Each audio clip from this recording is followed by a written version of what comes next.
Matt was the one that reached out to me initially. And so I went and checked out the DINO-THRASHERS Kickstarter. I think I had heard it on the podcast first. And so I looked it up, and there was like a day later, I think you reached out to me. I was like, oh, okay, well, that's great timing because this is interesting. And so he kind of like, you know, pulled us all in, connected us all. And so now we're here today to kind of talk about this Kickstarter. So I guess I want to start with like you guys kind of explaining your roles and what you do, you know, creatively with this campaign. I can start. My name is Mike McCarthy. I am the creator and writer of the book. Actually, the first 4 issues have already been written. They will be edited, especially after some changes have to be made due to people being written into the book. After the Kickstarter, we have about 12 of them at the moment. So for book 2, so Noah, you're gonna have some fun with that. Yeah. But yes, I'm the creator and the writer of the book. I'm the publisher of the book. I guess we'll get into it, but you know, Mike wrote the story and was looking for an artist, and he and Noah connected. But Noah and I have worked on a number of sort of projects together. We've done a couple. I think we've done about 3 or 4 mini comics, 2 anthology stories, and I've run 3 Kickstarters on my own. So Noah asked me to come in, and I was working with Brett Murphy, who's the other publisher of this book. We were thinking about starting our own publishing company, so sort of all the stars align there. You know, us looking to do something, and you know, somebody that I've worked with really closely wanting to bring a book to us. So it all worked out pretty well. Awesome. And best for last? I wish. So Mike probably said this already, but he reached out to me via Instagram, and that's where I post most of my artwork and everything that I do. And he sent me the scripts, and I got the script, and I was reading it, and you know, I come from working with Matt, and Matt's very minimal with his scripts. So he's like, you know, he'll just sort of insinuate what he wants, but then sort of lets me do what I want with what I have. But like Mike is like super detailed, like to an impossible extent with the panels, where it's like he's got like screens in the background description, and then what's on the screens and everything like that, what's on each side of the wall, all that jazz. And I'm not someone who likes to draw a lot of backgrounds. So I started reading it, and I was like, oh, I don't know about this. And I'm like, even though I love the idea, because I've been wanting to do something sort of G.I. Joe action figure related in a comic. And actually I've been talking to Matt about it in the springtime. I was like, I really want to do something more G.I. Joe, Teenage Mutant Ninja Turtles sort of oriented. Like I want to draw things that I would want the action figures for. So I've been wanting to do something like that, and I got this script, and I was like, I want to draw this, but I don't think, you know, I don't think I'm in the position to be the artist to draw this. And my wife was like, if you want to draw this, you should just draw this. You know, like, don't stop looking for the no in this situation and just draw it, you know? And she's like, he asked you to do it, so that means he wants you to do it. So do it. And I was like, okay. And I was like, I'll do it. And I wasn't expecting it to go as fast as it did. And I'm happy that it has, because it's been something that's really pushed me. Because normally I've done a lot of like, you know, 10-page stories and stuff like that. But this is a full 23 pages. Now we're on, I'm almost done with the 18th page. So we're getting there, close to being done. I have all the faith that all the line art will be completed by the end of the campaign. So this has been quite an this has been quite an adventure for me in comics, and I'm really proud of what we've done so far. It's definitely been it's been a lot of fun making this book happen. And I have apologized numerous times to Noah about my descriptions. Well, I you and Matt are very similar in the sense that if you guys are like totally open with, hey, if there's something you want to change it. Mm-hmm. So there are things that are in the first issue that I think are really good, but they need to be left for like the second issue to pay off, you know, because like if we Mike is like a child at heart, so like he's basically made the first issue a toy catalog, whereas like I kind of want it just to be the back of the action figure box. That's sort of what I want to kind of think. And I'm kind of like pared it down so that we're not getting everything at once, that you guys have stuff to look forward to hopefully in the next issue. You know, you're not getting the aquatic command center yet, in other words. You know, like you're going to get that later down the line. Yeah. That's awesome. Yeah, there's a lot of things in there that I want to touch on.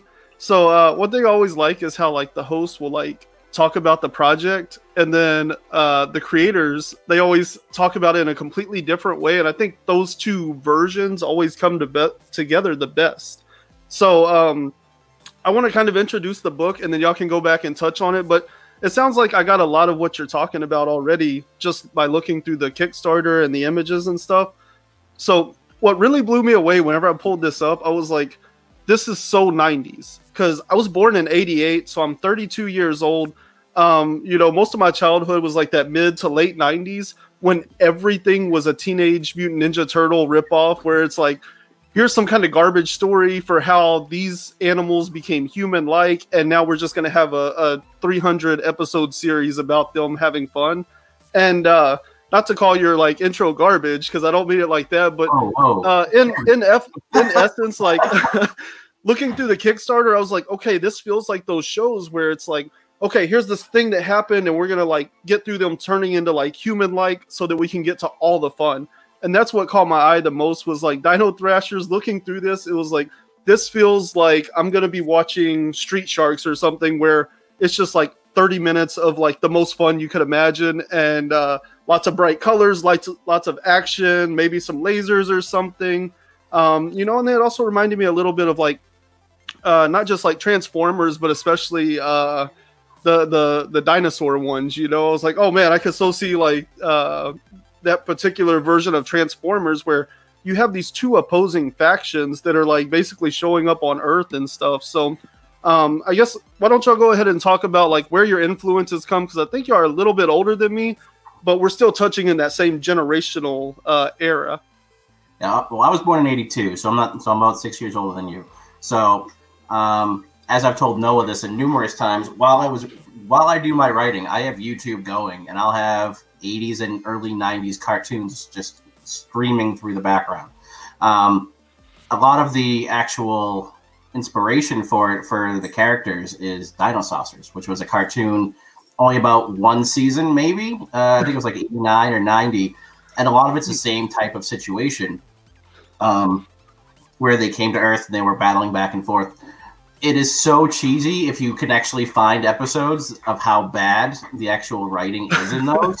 But that was a lot of like, I've always loved dinosaurs. I mean, Ninja Turtles was my thing. My brother hated me at Christmas time when all of the toys under the Turtles, you know, they were $5 at the time, and he wanted one toy and he had to dig to the back to find it. So, but that was always my thing. G.I. Joe, Ninja Turtles, Street Sharks was not really inspiration, but that was one of the shows that was something that was streaming through here.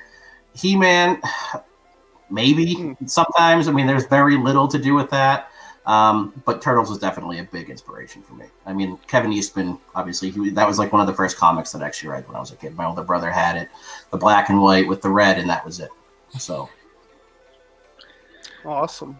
Yeah, and so I'm a little bit older than the rest of the team, but G.I. Joe was what brought me into comics. You know, I watched the cartoon, and then I am old enough that I went into a convenience store that had a spinner rack, and you know, I saw a G.I. Joe that was probably in like the mid 50s in the issue numbers, and I picked that up and I read through it. I went backwards, I went forwards, and all of the stuff. But I think one thing that's really neat here is that, and this is probably a lot due to Mike's sort of really flushing out the world and putting a lot of stuff in. When you look at that G.I. Joe cartoon, not cartoon, the comic, the cartoon, definitely very cheesy, but the comic where they took that toy property, those comics were very, very serious. And there was a lot of sort of like Larry Hama and a lot of the guys that had come back from Vietnam that were sort of working through those issues in those comics. So that book could get very serious at times with like sort of like the subtext of it. While presenting this, you know, fantastical sort of action. So I think we get a lot of that here where, like, you know, at surface level, it looks, you know, flashy and, you know, sort of gimmicky and toy in the best way. But there's really, there's a lot of world to this. And there's a lot of, you know, Mike with his detailed descriptions. You know, it's not just sort of, you know, it's not sort of him just sort of moving it through. So I see a lot of sort of the subtext and the really, you know, telling a really in-depth story with sort of these lighthearted moments that you would get in a G.I. Joe Marvel comic.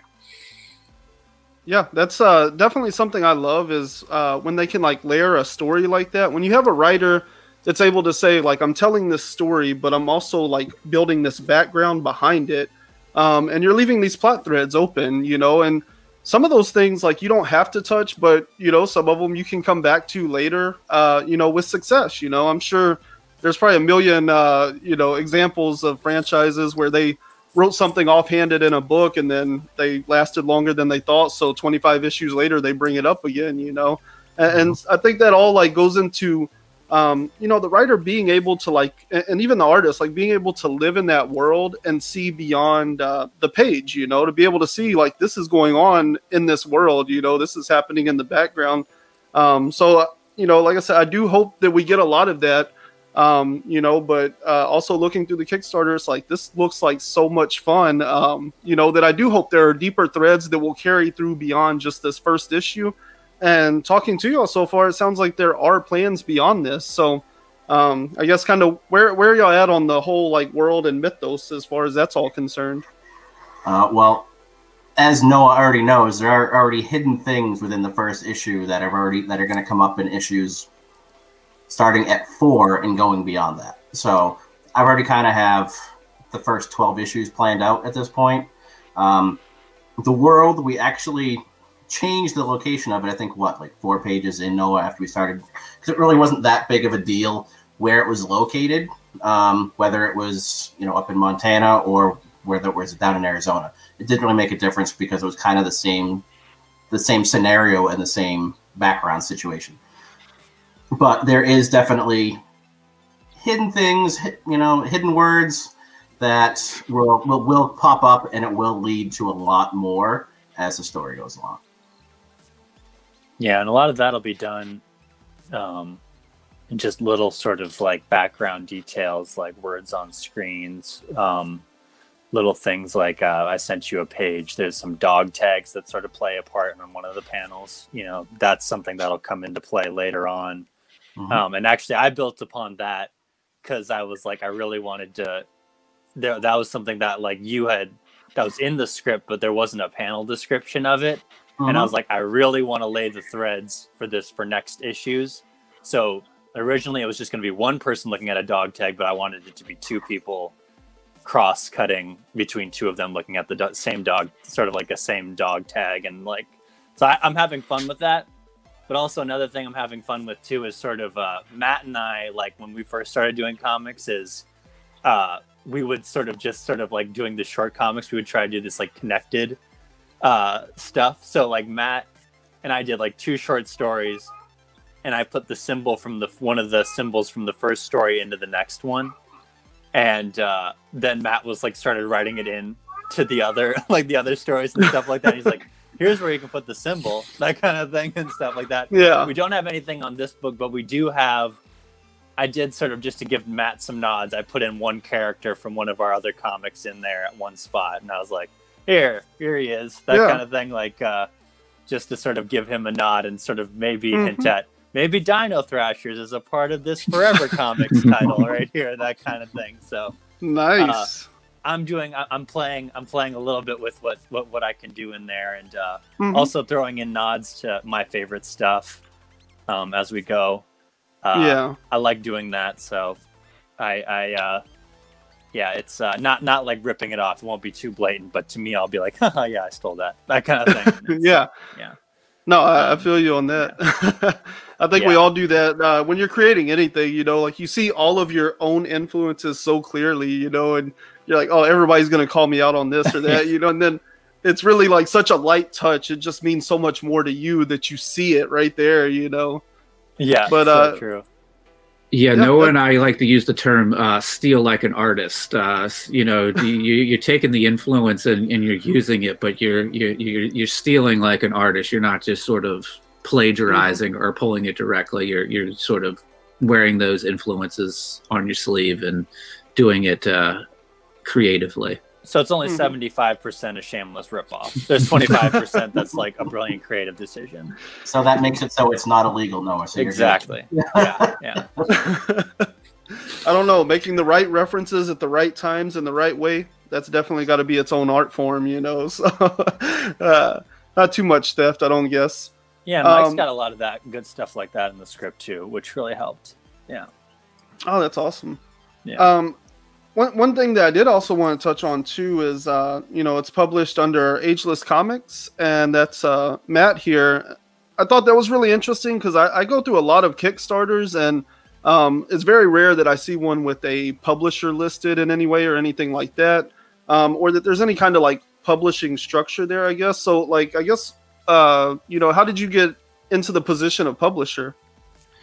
So, probably close to a year ago, Brett Murphy, who is the other half of Ageless Press, he and I sort of made a decision to sort of combine efforts. I had the Forever Comics imprint, which was more of sort of like the sci-fi books that I was making, and Brett was making some horror books under the title of Legacy Comics, and it was just you know, it was just us coming together.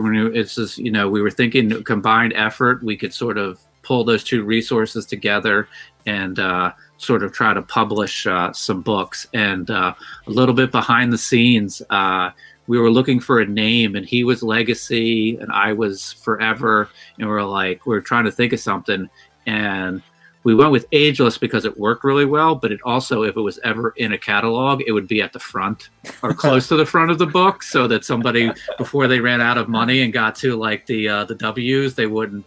So that was a little bit of a ploy there, is to be in the front of the book.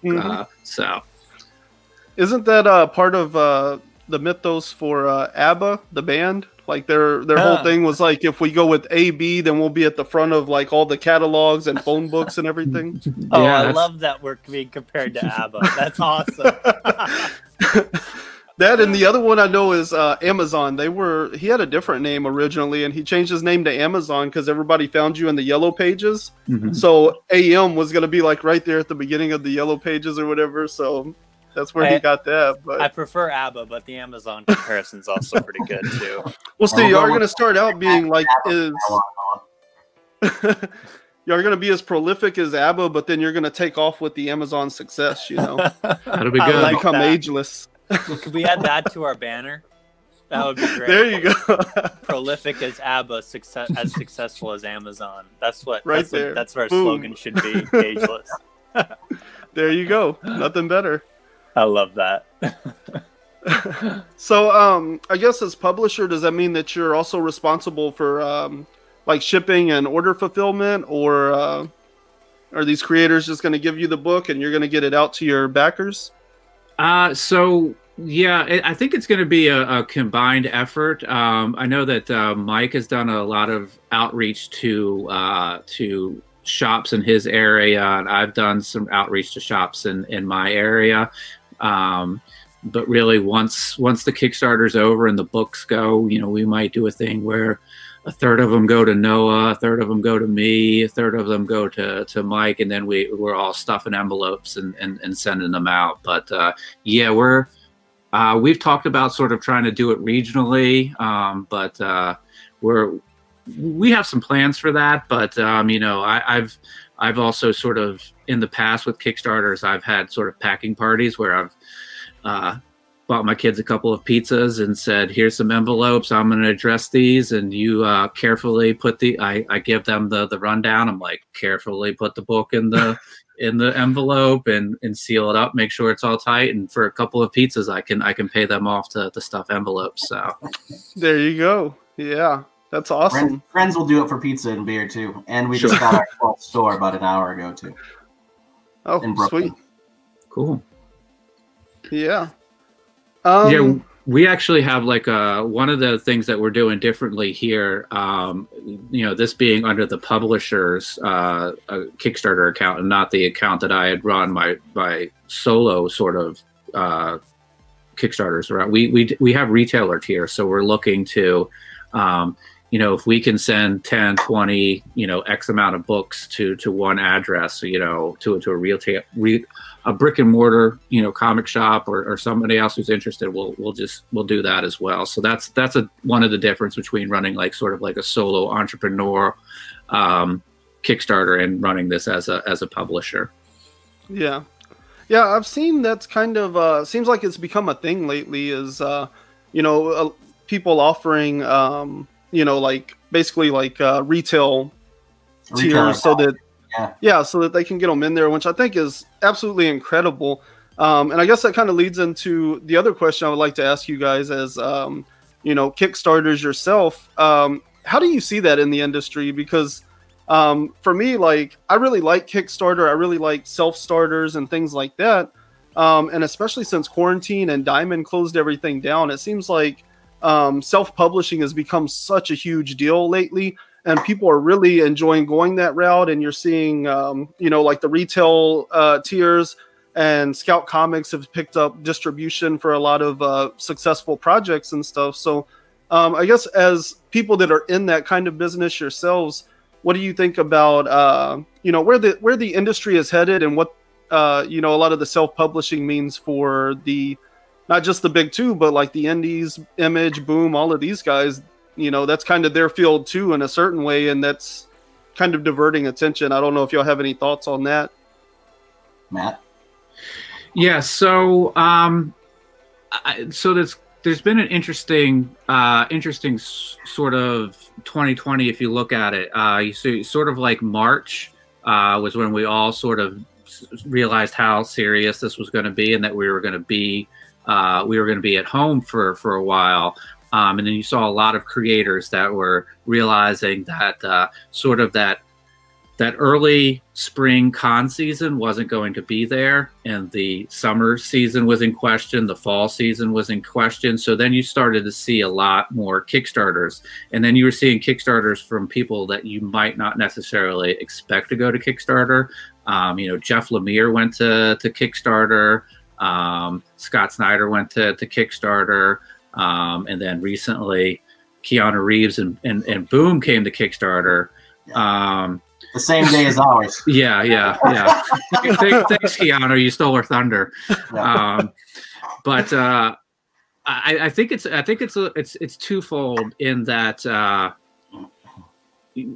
Diamond was gone, or not Diamond was gone, but Diamond had shut down for a number of months. So you had a number of people who were like, I need to figure out how I'm going to continue to make stuff and how I'm going to continue to get it out there. So there was folks like myself and, people who had run Kickstarters before. But then you saw the entry, like, as I said, as some people who were more established and had connections in the big two that were maybe even in a way cutting out the middleman. So if you think, I'm just wondering, like somebody for like Jeff Lemire, if he probably, he's probably, doing a Boom book. And he's probably making a percentage of that, but I was wondering if he's looking at that going, I can do this directly myself. And that portion that I take is a lot larger. So, I think I went all over the place there with that answer, but, it's been 2020 has thrown everybody for a loop, and Kickstarter definitely has sort of evolved along with it. One thing I would be interested to see is if things continue, is if you wouldn't see, we saw Boom come to Kickstarter with the Keanu book that is done really well, but what's to say in like a year or two, if we don't see Marvel go and say, I used to make 100,000 copies of Amazing Spider-Man, but only 78,000 sold. What happens if I just went to those 78,000 people directly without, you know, overprinting? I mean, comics are not returnable, but like, would they see that like they could be more effective or get to those people? I think that's going to be something we see, is if publishers other than Boom start going crowdfunding and bringing the books directly to the consumer and skipping out on the retailer. I don't know if I see like Marvel and DC doing that, basically just based on who we talked to on our podcast with Constructing Comics, because we had Philip Kennedy Johnson back in, I think, March or April, right around the time everything was going on. He had hiatus, and he writes The Last God at DC, but he's also done stuff at Boom and Marvel and everything like that. And he sort of had a good insight into what's going to happen. And I trust what he had to say, where he said, like, you know, DC and Marvel will be okay. But people like Boom and Dark Horse and Image, right now, they are hurting for that con money, because they give so much back to their creators, and they just can't stop doing that, you know? Mm-hmm. So, like, building off of what Matt says, this is there to supplement. I think I kind of had to stop getting angry at people like Matt Kint for getting behind the stupid Keanu Kickstarter, that kind of thing, and things like that, because I had to understand, like, he doesn't make much money, you know, writing for Image and Dark Horse and Boom or Valiant, you know. And one of the things that's why they all have to like write like 3 and 4 books at a time. Exactly. And same with Scott Snyder. So he came on, I listened to an interview with him recently about his Kickstarter, and he just came out and said, he's like, me and Tony S. Daniel, we don't make much money. You know, that's sort of the myth of like working for the big two even. You know, you don't make a lot of money.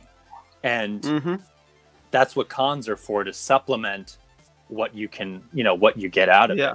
That's what commissions are there for, artists and stuff. And when you don't have that access to a convention right now, Kickstarter is great. So I've had to stop being bitter towards people, that kind of thing, because I'm like, they're trying to make money too. I understand. Yeah.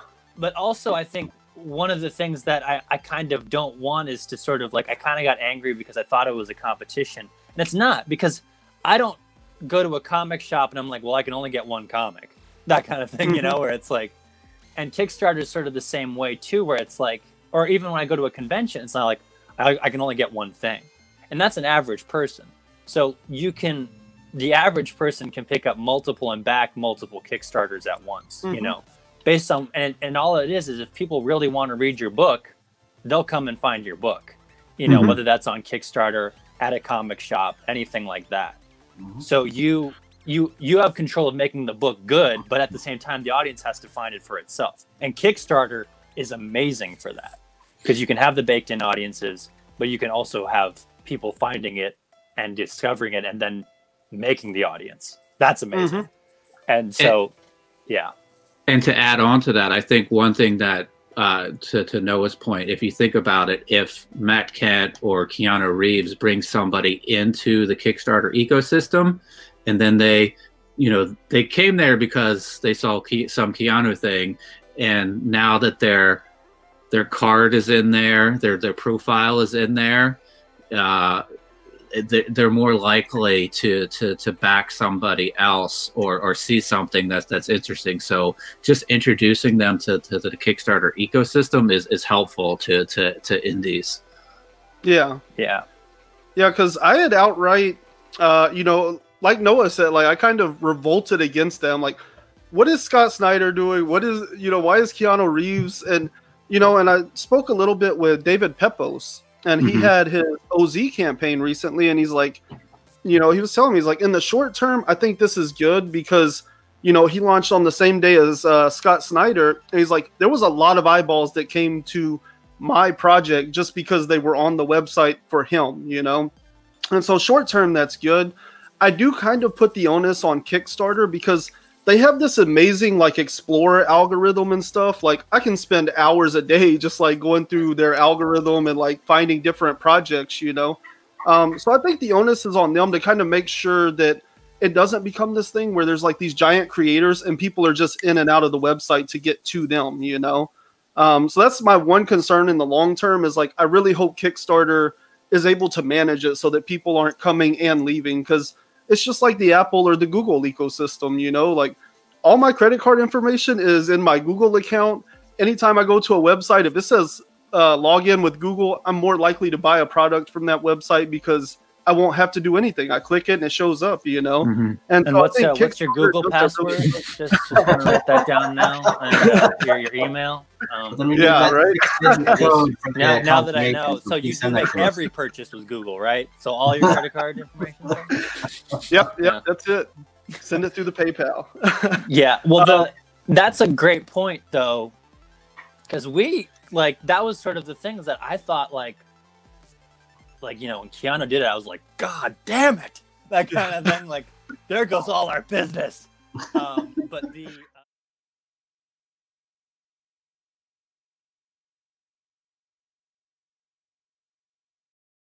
Christian, what is that? No freaking idea. Any thoughts, Dad? I'm not sure, Christian, but it has what looks to be raptor prints on it. That's impossible, Max. Isn't it? I would certainly think so. Almost there! Don't break it, Max! We need to examine it and keep it intact! Like I don't know that, Amanda. Finally! But this is getting stranger by the minute. How in the hell is there a perfectly shaped orb of some sort buried this deep?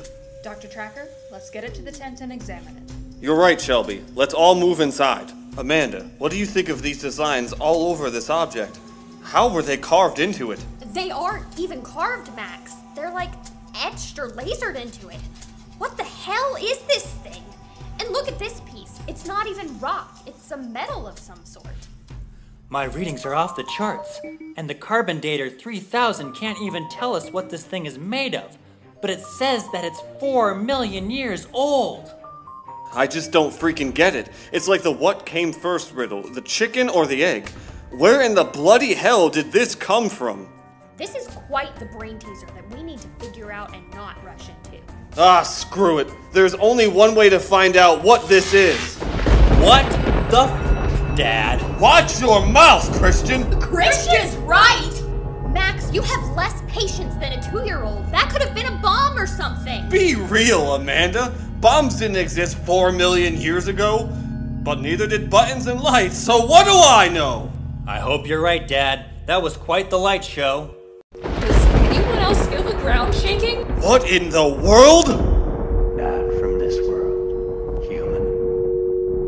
Who said that? Who's there?